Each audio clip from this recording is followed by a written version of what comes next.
Google మరియు HCl భాగస్వామ్యంతో future university అందిస్తున్న ఈ అద్భుత కోర్స్ కేవలం 180 మందికి మాత్రమే లభించే అరుదైన అవకాశం. Hi, welcome to iDream. ఈరోజు మనం పెద్ద రివ్యూ గురించి మాట్లాడుకుందాం. నిజానికి ఇది రివ్యూ కూడా కాదు, సినిమా చూసిన తర్వాత నాకు పర్సనల్గా ఎలాంటి ఒక ఎక్స్పీరియన్స్ దొరికిందో ఈరోజు మీతో షేర్ చేసుకుంటాను.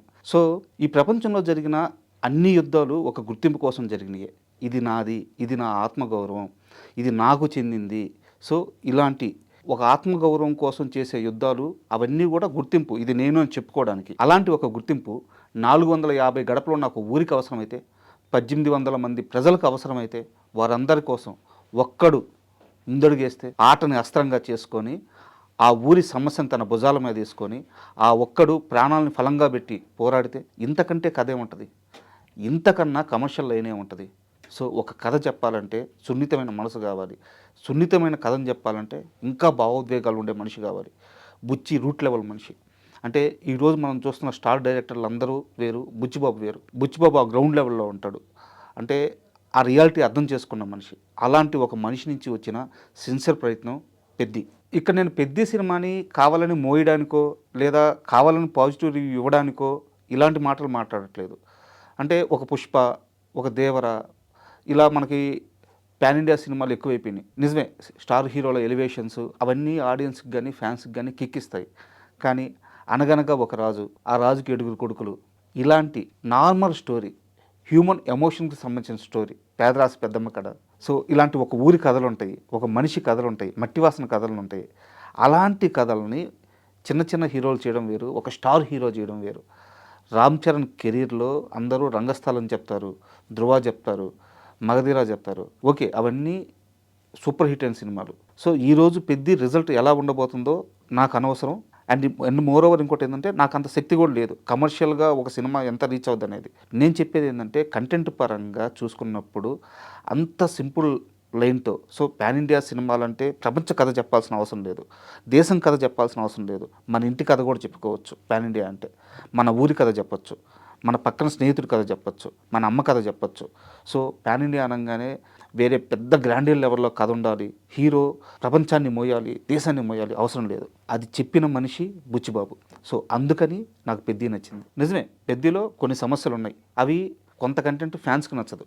అంటే హీరోకి అలాంటి ఒక మైనస్ పెట్టడం, లేదంటే కమర్షియల్ ఎలివేషన్స్ లేకపోవడం ఫ్యాన్స్కి నచ్చదు. సినిమాటిక్ లెవెలిటీ ఎక్కువ తీసుకున్నప్పుడు డిస్కనెక్ట్ అయిపోయే ఆడియన్స్ కొంతమంది ఉంటారు. ఒక పర్సన్ ఇన్ని గేమ్స్ ఆడతాడా? సో ఇలాంటి డౌట్స్ వచ్చినప్పుడు కూడా పెద్ది కనెక్ట్ అవ్వదు. కానీ ఇవన్నీ పక్కన పెడితే పెద్దిలో ఒక సోల్ ఉంది. ఆ సోల్తో ట్రావెల్ అయితే ప్రతి ఆడియన్కి ఏదో ఒక మూమెంట్లో ఎక్కడో దగ్గర ఒక ఎమోషనల్ అటాచ్మెంట్ వస్తుంది. మన ఊరు గుర్తొస్తుంది, మన స్నేహితుడు గుర్తొస్తాడు. ఊర్లో అక్కడే ఉండిపోయి ఊరిని ప్రేమిస్తూ ఊర్లోనే బతికినా సచ్చినా ఊర్లోనే ఉండాలని నిర్ణయించుకున్న కొంతమంది మట్టి మనుషులు గుర్తొస్తారు. అది పెద్ద సినిమా. సో ఈ మధ్యకాలంలో రిలీజ్ అయిన కమర్షియల్ సినిమాలు, పాన్ ఇండియా సినిమాలు కంపేర్ చేసుకొని చూసే వాళ్ళకి పెద్ది కాస్త డిసప్పాయింట్ చేసుద్ది. కానీ అవన్నీ పక్కన పెట్టి ఒక మంచి సినిమా చూడాలన్న ఉద్దేశంతో వెళ్తే మాత్రం పెద్ది 100% సాటిస్ఫై ఇస్తుంది. సో ముందుగా మనం పెద్ది సినిమా విషయానికి వస్తే అందులో పాజిటివ్ విషయాలను మాట్లాడుకుందాం. పెద్దికి అతిపెద్ద అసెట్ ముందుగా మనం అనుకున్నట్టు ఆ పాయింటే, ఒక ఊరి గుర్తింపు ఏదైతే ఉందో ఆ పాయింటే. దాన్ని పక్కన పెడితే నెక్స్ట్ బలం బుచ్చిబాబు డైరెక్షన్, బుచ్చిబాబు రైటింగ్, ముఖ్యంగా రైటింగ్. అంత సెన్సిబుల్ రైటింగ్స్ ఈ మధ్యకాలంలో నేను ఎక్కడ చూడలేదు. లాస్ట్ క్లైమాక్స్లో హీరో మాట్లాడాల్సిన ఒక సందర్భం వస్తుంది. సో మామూలుగా రైటర్ అనే ఎవరైనా సరే, డైరెక్టర్ ఎవరైనా సరే అద్భుతమైన డైలాగులు రాసుకుంటారు. ఆ డైలాగుల నుంచి ఒక ఎమోషన్ వస్తుంది. కానీ క్లైమాక్స్లో హీరో స్పీచ్ మొదలవ్వక ముందు తన చేతికున్న రింగును తీసి హీరో తన ముక్కుకిట్టి తగిలించుకుంటాడు. కట్ చేస్తే ఊర్లో ప్రజలందరూ నిలబడి ఆ టీవీ వాచ్ చేస్తున్నప్పుడు వాళ్ళందరి ముక్కులకి అవే పోగులు ఉంటాయి. సో ఒక్క సింగిల్ షాట్తో క్లైమాక్స్లో రాబోయే డైలాగులన్నీ ఒక్క షాట్తో చెప్పేశాడు బుచ్చి. అది డైరెక్షన్, అది రైటింగ్. సో అందుకని నాకు ఈ సినిమా విషయంలో బుచ్చి కష్టం నచ్చింది. అండ్ రామ్ చరణ్ విషయానికి వస్తే ఇలాంటి ఒక సినిమాని, ఇలాంటి ఒక పెద్ద పాన్ ఇండియా స్టార్ లేదా పెద్ద సూపర్ స్టార్ ఒప్పుకోవడం అనేది నిజంగా సాహసం అని చెప్పుకోవాలి.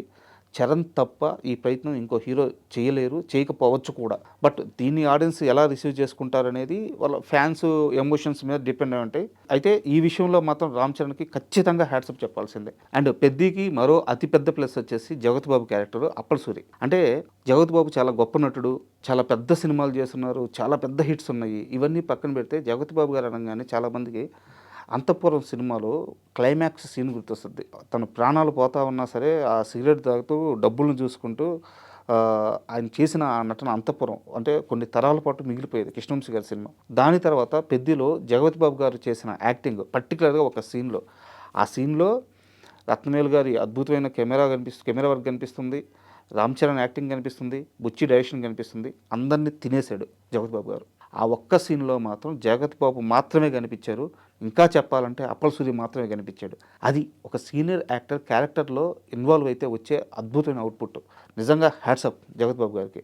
అండ్ ఇంకోటి వచ్చేసి గౌర్నాయుడు క్యారెక్టర్. అంటే ఈ క్యారెక్టర్ని ఎవరితో చేపించినా కానీ మిస్ఫైర్ అయిపోయేది. ఆ స్టేచర్ కావాలి, ఆ స్టార్డమ్ కావాలి. రామ్ చరణ్ని ఒక క్యారెక్టరు కాలు కిందేసి తన చేయి తొక్కుతుంది అంటే ఆడియన్స్ ఒప్పుకోవాలి. బట్ శివన్న చేయబట్టి మాత్రమే గౌర్నాయుడు క్యారెక్టర్ పండింది. ఒక హుందాతనం ఉంటుంది ఆ క్యారెక్టర్లో, ఒక డిగ్నిటీ ఉంటుంది, ఒక రెస్పెక్ట్ ఉంటుంది. ఆ క్యారెక్టర్ చుట్టూ ఒక ఆరా ఉంటుంది. సో శివన్నను ఎప్పుడైతే ఈ క్యారెక్టర్లోకి బుచ్చి అనుకుని ఫైనల్ చేసుకొని తీసుకున్నాడో అప్పుడే బుచ్చి సగం సక్సెస్ అయినట్టు. అండ్ ఇందాక మనం చెప్పుకున్నట్టు టెక్నికల్గా సినిమాకి పనిచేసిన ప్రతి ఒక్కరు ప్రాణం పెట్టేశారు. డిఓపి రత్నవేల్ గారు అయితేనేమి, and art director Avinash Kolla గారు అయితేనేమి, అండ్ ముఖ్యంగా మ్యూజిక్ డైరెక్టర్ ఏఆర్ రెహమాన్ గారు తెలుగు సినిమాలకు పనిచేసి ఇప్పటికే చాలా సంవత్సరాలు అయిపోయింది పెద్దికి ముందు. అంటే కొంతమందికి రెహమాన్ గారితో పనిచేయడం భయం కూడా వేసిన సందర్భాలు ఉన్నాయి. అవుట్పుట్ విషయంలో కానీ, లేదా ఆయన టైంకి ట్యూన్స్ ఇస్తారా లేదా అనే కానీ, లేదా ఆయన్ని హ్యాండిల్ చేయగలమా లేదా అనేసి. బట్ బుచ్చి అవన్నీ పర్ఫెక్ట్గా హ్యాండిల్ చేసుకున్నాడు. మేబీ ఆ ప్రేమ వల్ల ఏమో ఏఆర్ రెహమాన్ చాలా రోజుల తర్వాత ఒక తెలుగు సినిమాకి అద్భుతమైన బీజిఎం ఇచ్చారు. సాంగ్స్ కూడా థియేటర్లో వింటున్నప్పుడు వాటి వాల్యూ తెలుస్తుంది. సో హ్యాట్సప్ రెహమాన్ గారు, మీ కంబ్యాక్ ఇంత స్ట్రాంగ్గా ఉండడం చాలా ఆనందంగా ఉంది. అండ్ టెక్నికల్గా ఇంత బలం ఉన్న సినిమాకి ప్రొడ్యూసర్స్ ఎంత పెద్ద సపోర్ట్ చేస్తే ఇంత బలం వస్తుందో మీకు ప్రత్యేకంగా చెప్పాల్సిన అవసరం లేదు. ఇలాంటి ఒక కథని రాసుకోవడమే డేరింగు, ఇలాంటి కథని హీరో ఒప్పుకోవడమే డేరింగు.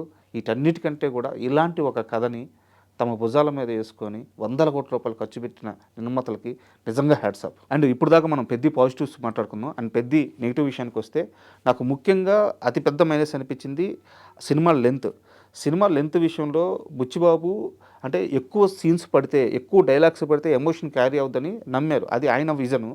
బట్ ఇక్కడ స్క్రీన్ మీద చూస్తున్నప్పుడు ఏంటంటే ఎమోషనల్ మూవీకి వీలైనంత లెంత్ తక్కువ ఉండాలి. ఇప్పుడు నీకు ఒక కమర్షియల్ సినిమాకి ఒక 10 ఎలివేషన్లు ఫైట్లు ఉన్నా సరే ఫ్యాన్స్ ఎంజాయ్ చేస్తారు. ఎమోషన్ మాత్రం ఆ పర్టికులర్ టైమింగ్తో పట్టుకోవాలి. సో ఇంత లెంత్ ఉండడం వల్ల ఏమైందంటే కాస్త ఆడియన్కి భారంగా అనిపించింది అక్కడక్కడ. అండ్ మోర్ ఓవర్ చెప్పాలనుకున్న కథను బుచ్చి పూర్తిగా చెప్పలేకపోయాడు. ఇప్పుడు ఉదాహరణకి హీరో మీద తనకి ప్రేమ మొదలైంది, ఎలా మొదలైంది అన్న విషయాన్ని చెప్పలేకపోయాడు. ఎందుకంటే అప్పటికే లెంత్ చాలా ఎక్కువైపోయింది. And more over cross over athletic అన్నప్పుడు ఒక గేమ్ నుంచి మరో గేమ్కి షిఫ్ట్ అయ్యే ఈ పరిణామ క్రమం ఉంటుంది. ఈ పరిణామ క్రమాన్ని బుచ్చి సరిగ్గా ఎస్టాబ్లిష్ చేయలేదు. ఏదో చాలా టక్కున అక్కడి నుంచి క్రికెట్ నుంచి కుస్తీకి వచ్చినట్టు, కుస్తీ నుంచి ఇంకో గేమ్కి టక్కున వెళ్ళిపోయినట్టు ఇలా చూపించాడు. సో దానికి కూడా టైం లేదు, ఎందుకంటే అప్పటికే ఎక్కువ సినిమా తీసేస్తున్నారు. సో స్క్రీన్ స్పేస్ సరిపోవట్లేదు. ఈ టైమింగ్ విషయంలో ఒక మైనస్ జరిగింది. అండ్ అది పక్కన పెడితే హీరోయిన్ క్యారెక్టరైజేషన్ కొంచెం అబ్బట్టుగా ఉంది. మంచి కథ చెప్తున్నప్పుడు సో బుచ్చి తీసింది రూట్ లెవెల్ మూవీ. ఎక్కడా కూడా రామ్ చరణ్ లాంటి హీరో ఉంటే కమర్షియలైజ్ చేద్దామన్న ఆలోచన రాలేదు. బట్ హీరోయిన్ దగ్గరికి వచ్చేలేకే ఎందుకు అలాంటి సీన్లు తీయాల్సి వచ్చిందో అర్థం కాలేదు. నిజానికి ఈ సినిమాకి అవసరం కూడా లేదు. ఒక మంచి అద్భుతమైన సోల్ ఉన్న పాయింట్కి అలాంటి ఒక క్యారెక్టరైజేషన్, అలాంటి ఒక గ్లామరైజ్డ్ సీన్స్ అవసరం లేదు. బట్ బుచ్చి జాన్వీ కపూర్ ఉంది కాబట్టి తన ద్వారా కమర్షియలైజ్ తీసుకురావాలనుకున్నారు. మేబీ అది అతని చాయిస్, బట్ నాకు నచ్చలేదు. అండ్ దీంట్లో మరో పెద్ద మైనస్ వచ్చేసి ఇన్ని గేమ్స్ పెట్టడమే మైనస్. ఎందుకు అంటున్నానంటే ఆడియను కొంత టైం పీరియడ్ వరకు క్రికెట్తో ట్రావెల్ అవుతాడు. ఓకే, క్రికెట్ కాదు కుస్తీ అంటారు.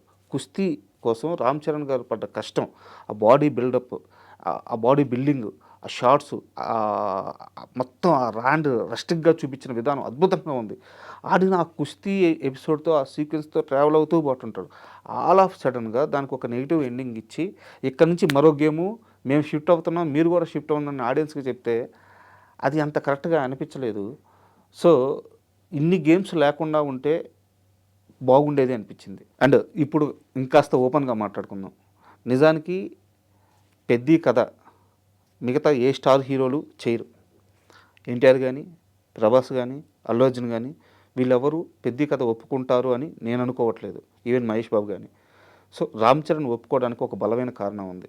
ఓపెన్గా మాట్లాడుకుంటే రామ్ చరణ్కి బిగ్గెస్ట్ మాస్ హిట్స్ ఉన్నాయి, కానీ యాజ్ ఏ యాక్టర్గా చరణ్ అద్భుతమైన నటుడు అని చెప్పడానికి ఒక రంగస్థలం, ఒక ధృవ తెప్పించి మరో సినిమా లేదు. ఇంకా 6 ఇవన్నీ కూడా డైరెక్టర్స్ ఖాతాలో పడిపోతాయి. అంటే అద్భుతమైన నటుడు అంటే okay, commercial star, mass hero, pan India star. But as a యాక్టర్గా రామ్ చరణ్ ఇంకా ఇంకా ఇంకా తను ఆ తపంలోనే ఉన్నాడు. సో అలాంటి ఒక హీరోకి పెద్ద లాంటి కథ దొరికినప్పుడు అతను వదులుకోకుండా పట్టుకోవడం అండ్ అలాంటి డిసిషన్ తీసుకున్న తర్వాత అంతే స్థాయిలో సినిమాలో యాక్ట్ చేయడం, అంతే విధంగా కష్టపడడం నాకు చాలా బాగా నచ్చింది. సో ఇది రామ్ చరణ్ కెరీర్లోనే తీసుకున్న బెస్ట్ డిసిషన్ నేను బలంగా నమ్ముతున్నాను. అయితే ఈ సినిమాకి ఇంకో పెద్ద మైనస్ ఏంటంటే ఫ్యాన్సే అవుతారని నాకు అనిపిస్తుంది. ఎందుకంటే రామ్ చరణ్ సినిమాకి వెళ్ళే మాస్ ఆడియన్స్, వాళ్ళ ఎక్స్పెక్టేషన్స్, వాళ్ళు కోరుకునే స్టఫ్ వేరే లెవెల్లో ఉంటుంది. ఈ సినిమా వెళ్ళే విధానం వేరే లెవెల్లో ఉంటుంది. కొన్ని రోజులు మాత్రం ఫ్యాన్స్ కామ్గా ఉంటే న్యూట్రల్ ఆడియన్స్కి అండ్ ఫ్యామిలీ ఆడియన్స్కి, ముఖ్యంగా చిన్నపిల్లలకి ఖచ్చితంగా నచ్చి తీరుతుంది. సో కమర్షియల్ వైజ్ మాట్లాడుకుంటే ఫ్యాన్స్ కొన్ని రోజులు ఈ సినిమాను మోస్తే మిగతా తర్వాత అంతా ఈ సినిమా ఫ్యాన్స్ని మోస్తుంది. రామ్ చరణ్ ఫ్యాన్స్ ఎలాంటి హిట్ కావాలనుకుంటున్నారో అలాంటి హిట్ అయ్యే ఛాన్స్ ఉంది.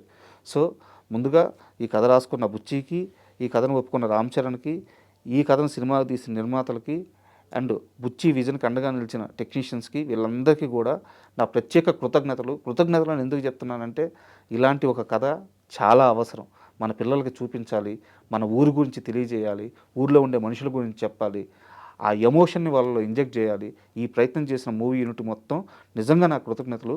అండ్ సినిమా కమర్షియల్ రీచ్ గురించి కానీ ఎంతవరకు వెళ్తుందనేది కానీ పక్కన పెడితే ఒక మంచి ప్రయత్నం చేశారు. ఆల్ ద బెస్ట్ అండి. And for more videos, Please subscribe to iDream channel. Subscribe to iDream Media. Please subscribe to iDream. Please subscribe to iDream. Please subscribe iDream. And please subscribe to iDream. For more videos, subscribe to iDream.